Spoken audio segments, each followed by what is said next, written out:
정부가 미세먼지에 대응하기 위해서 추가 경정 예산, 즉 추경 편성을 고려하는 입장을 보이는 가운데 IMF에서 우리 경제가 중단기적 역풍을 맞았다면서 약 9조 원의 추경 예산을 편성해 재정 지출을 늘리라고 조언했습니다. 네, 추경 관련 논의가 급물살을 탈지 주목되고 있는 지금 전문가와 관련 내용 짚어보도록 하겠습니다. 오늘도 역시 김대호의 경제 읽기 김대호 경제학 박사와 함께합니다. 어서 오세요. 어서 오십시오. 또 미세먼지 얘기를 하다 보니까 이 얘기까지 오게 됐는데요. 아까 이제 그 홍익표 의원 연결해가지고 얘기 들어봤는데 어쨌든 싸울 땐 싸우더라도 할 일은 한다. 그런 말씀이었습니다. 미세먼지 대책법안 8개가 또 일괄 처리됐고요. 이와 이제 연관돼가지고 미세먼지 해결이 필요하다면 추경 편성 고려하겠다 이런 얘기거든요. 어떻게 보고 계세요? 그렇습니다. 이게 시계가 전혀 제로였던 미세먼지처럼이나 답답했던 이 안개 전국이 오늘 미세먼지 대책 관련 법 8개가 통과되면서 앞이 톡 트이는 그런 느낌인데요. 참 그동안 정쟁 속에서도 이런 그 돌파구를 미세먼지 법안을 통과시킨 의원들에게 일단 찬사를 보내고 싶어요. 그러나 문제는 돈입니다.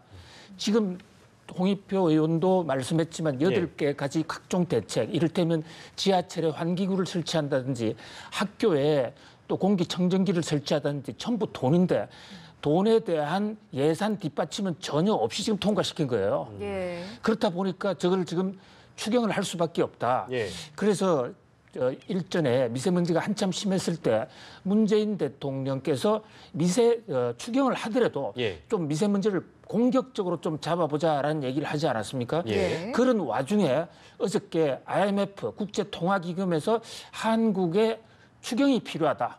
이러면서 이게 맞물려서 추경 논의가 상당히 급물살을 지금 타는 지금 그런 상황입니다. 지금 말씀하신 것처럼 IMF에서도 추경 이야기가 나왔는데 또 이례적으로 굉장히 강하게 권고를 했다고 하거든요. 어떻게 보셨어요?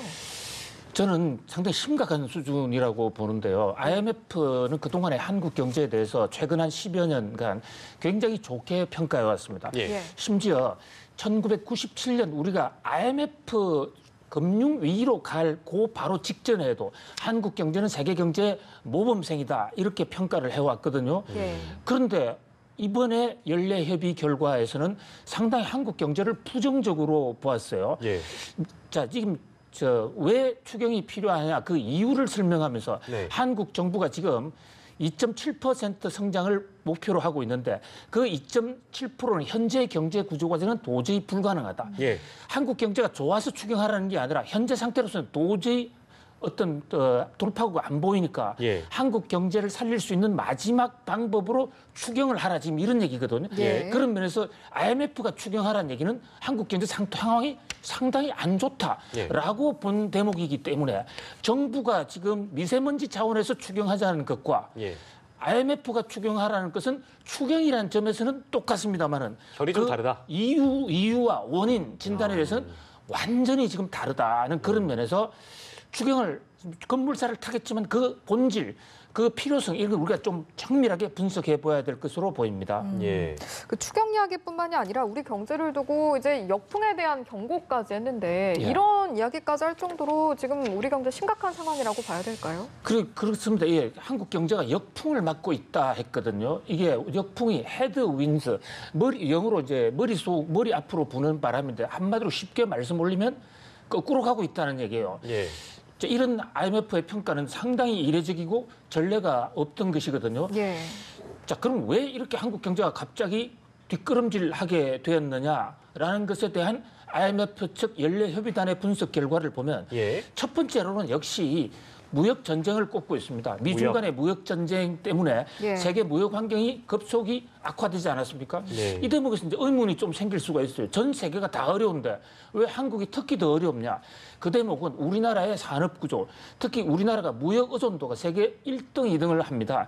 그렇기 때문에 무역 전쟁 상황에서는 가장 큰 피해를 입을 수밖에 없다. 그런 면에서 꼭 우리 잘못이 아닌 세계적인 어떤 영향과 그동안의 우리 경제 구조 때문에 어려워진 측면이 하나 있고요.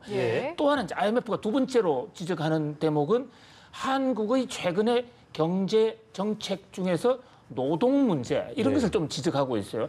최근에 임금이 너무 많이 올랐다. 또는 일자리를 갑자기 줄였다. 이런 것이 한국 경제를 하방 리스크로 몰고 간다. 예. 그래서 해외적인 요인과 국내적인 요인이 공존하는데 IMF가 보기에는 좀 처방이 필요한 상황이다. 예. 이런 진단이 나왔다고 할 수가 있겠습니다. 예, 그런데 우리 정부가 약 470조에 달하는 예산을 올해 편성했고 이거 슈퍼 예산이라고 막 불렀잖아요. 그렇습니다. 예. 근데 그 추경이 필요한 이유가 일단 궁금하기도 하고 예. 실제 결론적으로 박사님이 보시기에 이거 추경해야 됩니까? 어떻게 해야 됩니까? 뭐 추경을 하자는 IMF의 그 의견에 뭐 나름대로 일리가 있다고 봅니다. 예. 현재 지금 우리가 지금 예산은 많이 늘어났어요. 작년 10% 정도 늘어나긴 했지만은 예. 현재 우리가 다행인 것은 우리는 지금 초과 세수 상황입니다.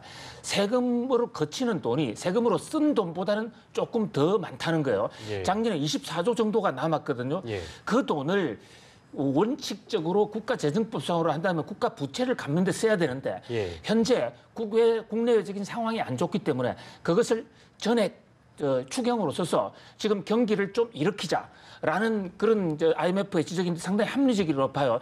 문제는 예. 그 돈이 지금 쓸데없는 데로 가면 또 그 경기가 이를테면 지금 대학가에 불 꺼주는 아르바이트 하는 이런 일자리 만드는 거 예. 이런 것은 지속 성장을 보장하지 못하거든요. 그래서 추경은 필요하지만 그 돈을 어떻게 쓰느냐는 문제는 또 다른 문제다고 지적도 할 수 있습니다. 예. 그렇다면 어쨌든 이제 우리 지금 문재인 정부가 두 차례 추경이 있었는데 예. 더불어서 이제 추가적인 그 필요성에 대해서는 공감을 하신다고 봐야 될까요? 그렇습니다. 예. 이제 또 하나 이제 문제가 추경을 했을 경우에 국가 부채가 늘어날 수가 있는 문제가 있거든요. 지난번에 신재민 사무관이 그 폭로를 한다 해서 한때 시끄러웠던 그 문제도 남아되는 초과 세수를 가지고 부채를 갚을 것이냐 추경을 할 것이냐 이런 논쟁인데요.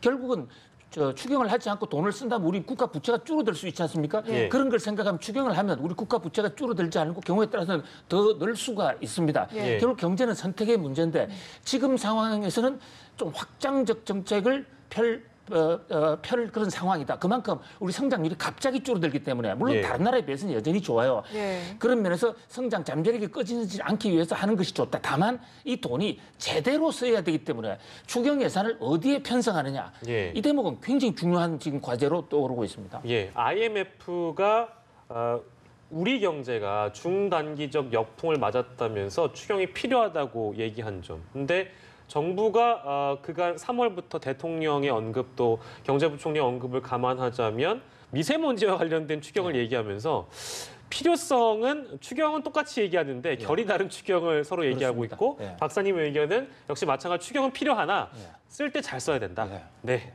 그렇게 정리를 하도록 하겠습니다. 자, 오늘 추가 경정 예산과 관련해서 얘기를 좀 나눠봤습니다. 김대호의 경제 읽기, 김대호 경제학 박사 함께했습니다. 고맙습니다. 고맙습니다.